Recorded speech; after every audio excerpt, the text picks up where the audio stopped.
In the Facebook debate between a person who represents the Jesus only group or Oneness Pentecostals and a Trinitarian pastor, the idea that Elijah and John the Baptist were one and the same person with one soul in two bodies in two different times in the world history was articulated. But this is a wrong way of thinking, and it is in this wrong pattern that the Oneness Pentecostals try to make the Father and the Son eternally one and the same person. This error of considering more than two persons as one person needs to be identified and eliminated at the very outset.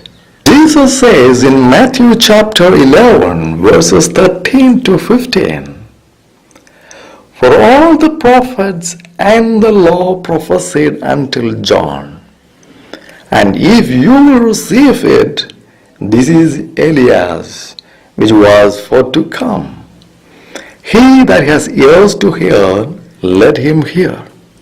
It was prophesied in Malachi chapter 3 verse 1, "Behold, I will send my messenger, and he shall prepare the way before me. And the Lord whom you seek shall suddenly come to his temple, even the messenger of the covenant, whom you delight in. Behold, he shall come, says the Lord of hosts." It was also prophesied in Malachi chapter 4 verse 5, "Behold, I will send you Elijah the prophet before the coming of the great and dreadful day of the Lord."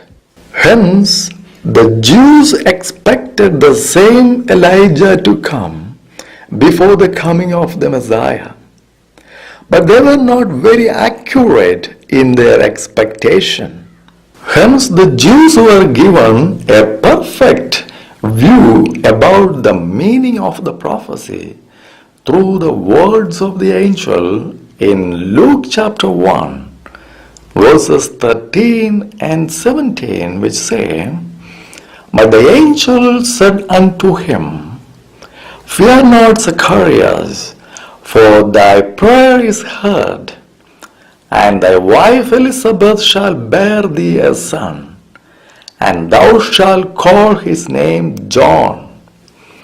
And he shall go before him in the spirit and power of Elias, to turn the hearts of the fathers to the children, and the disobedient to the wisdom of the just, to make ready a people prepared for the Lord." Thus, both the persons are not the same person. But the name Elijah is used to refer to John because of the similarity of the powerful spiritual prophetic ministry given to both Elijah and John by God. This does not mean that John and Elijah form the same person, nor that John had no soul of his own, or that the soul of John and Elijah were the same. Malachi chapter 4 verse 5 says, "Behold, I will send you Elijah the prophet before the coming of the great and dreadful day of the Lord." And in connection with this verse, Matthew chapter 11 verses 13 to 15 says, "For all the prophets and the law prophesied until John. And if you will receive it, this is Elias, which was for to come. He that has ears to hear, let him hear." Hence, Jesus is not saying that both the persons are one and the same. Jesus did not say that John is the historical Elijah.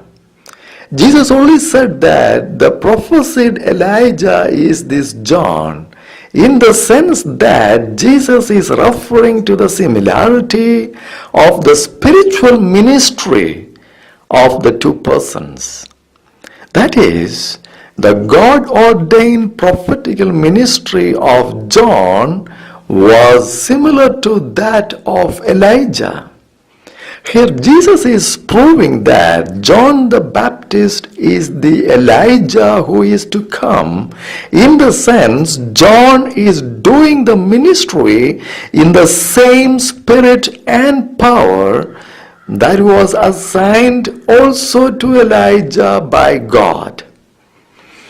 By saying that John is Elijah in that sense, Jesus has also indirectly proved to the Jews that Jesus was the Lord, the Yahweh himself, because of Malachi chapter 4 verse 5, which says, "Behold, I will send you Elijah the prophet before the coming of the great and dreadful day of the Lord." In the New Testament context, it is clear that the Lord is Jesus Christ. Hence, Yahweh and Jesus are one, but John and Elijah are not one. In short, John and Elijah are two different historical persons who lived in two different times, with two different souls and two different bodies.